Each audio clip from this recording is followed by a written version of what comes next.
A recent seller was in a huff. The offer came in, it was fair, the price was reasonable, the terms were clean. But buried in the offer was a line that almost made her walk away from a good deal. She said, "Tom, they want me to pay their closing costs. I'm not doing it." And I said, "Well, keep an open mind for a minute and let's talk about the pros and cons." And I'll say the same to you right now. There's more than meets the eye here. Let's look at why paying the buyer's closing costs might be in your best interest as a seller. One caveat to be aware of. Buyers will sometimes include a concession request, usually on page 2 of the financing addendum. Sellers shall pay up to X dollars of buyer's closing costs, and that's loan fees and their half of the title and escrow, several $1,000s. Some sellers get offended by this one on principle. They get more offended than if the buyer had just come in with a lower price by that exact same increment.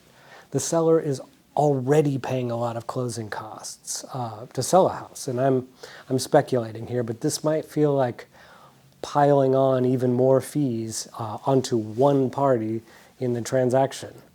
The seller, they might feel picked on. It might feel like getting taken advantage of. And I get why that might be a seller's instinct. But before you let that instinct take over, there's a number that you need to look at first. And it's not the offer price. It's all about the net. The net offer is simple. It's the price being offered minus whatever closing costs you're being asked to cover. That's the number that actually matters to you as the seller, your take-home amount when all is said and done. Say your house is listed at $500,000 and an offer comes in at $515,000, but the buyer is asking for $15,000 back in closing costs. You do the math, you still net out at the original asking price. So why would a buyer structure it that way instead of just offering the $500,000 to begin with? It's because they need that cash. Specifically, they might have enough saved for their down payment, but not quite enough to cover loan fees, title, and escrow at closing. So they write their offer higher, but they ask you as the seller to pay those costs.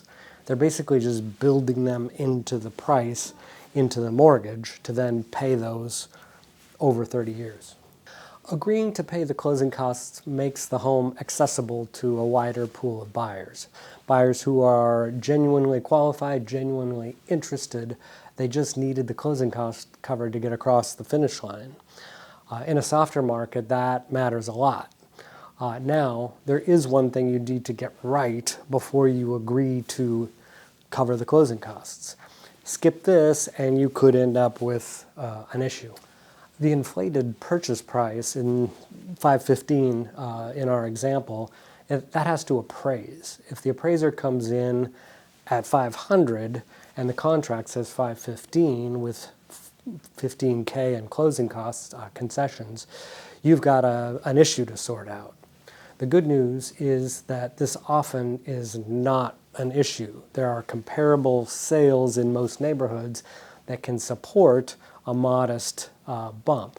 But agreeing to pay the buyer's closing costs is not a sign of weakness. It's not you bending over backwards or negotiating against yourself. It's a tool, one that can open your home up to more buyers. It could get it sold faster and still net you a number that you can live with. The only thing you're responsible for is making sure that net offer works for you. Price minus concessions. That's your number. If that number is satisfactory, the rest is just paperwork. If this was helpful, please hit subscribe. We put out videos like this regularly covering stuff that actually comes up in real estate transactions.